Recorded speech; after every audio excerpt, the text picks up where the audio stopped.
Next question है हमारे पास, separate into real and imaginary part. हमने क्या करना है, हमारे पास गिवन क्वेश्चन है, हमने उसको क्या करना है, रियल और इमेजिनरी पार्ट सेपरेट करने हैं। आइए स्टार्ट करते हैं।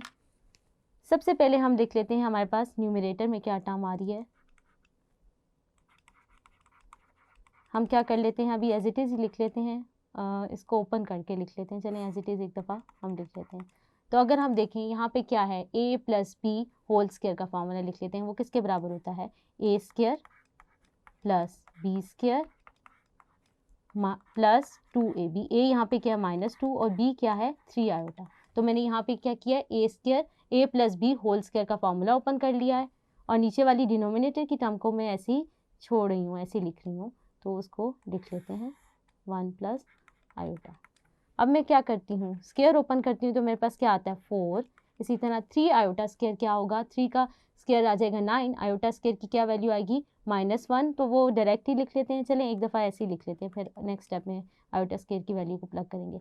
अब यहाँ पे अगर हम करें तो प्लस माइनस क्या आ जाएगा माइनस, और 2 2 ज़ा 4 और 4 को 3 से मल्टीप्लाई करें तो क्या आ जाएगा 12 आयोटा, और नीचे as it is 1 plus iota लिख लेते हैं।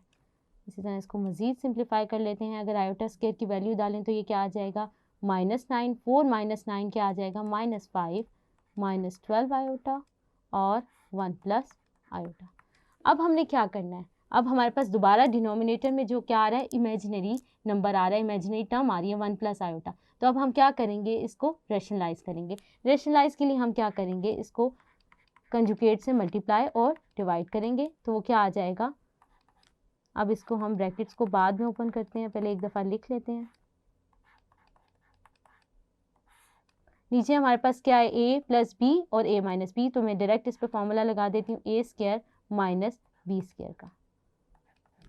अब ऊपर वाली ब्रैकेट्स को ओपन कर लेते हैं, -5 1 minus iota -12 iota 1 minus iota, और ये क्या आ जाएगा, आयोटा स्क्वायर की वैल्यू डालें तो क्या आ जाएगा -1, और 1 + 1 क्या आ जाएगा 2।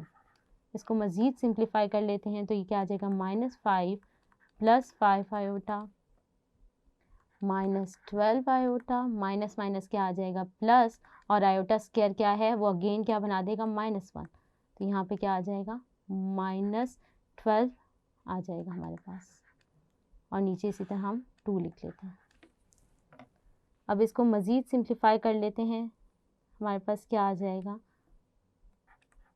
-5, रियल पार्ट हमारे पास क्या है -5 -12 which is equal to -17, and +5 iota -12 किसके बराबर आ जाएगा -7 आयोटा के, और नीचे हमारे पास क्या आ जाएगा 2। अगर हमें इसको सेपरेट कर लूँ तो ये क्या आ जाएगा -17/2 -7/2 आयोटा।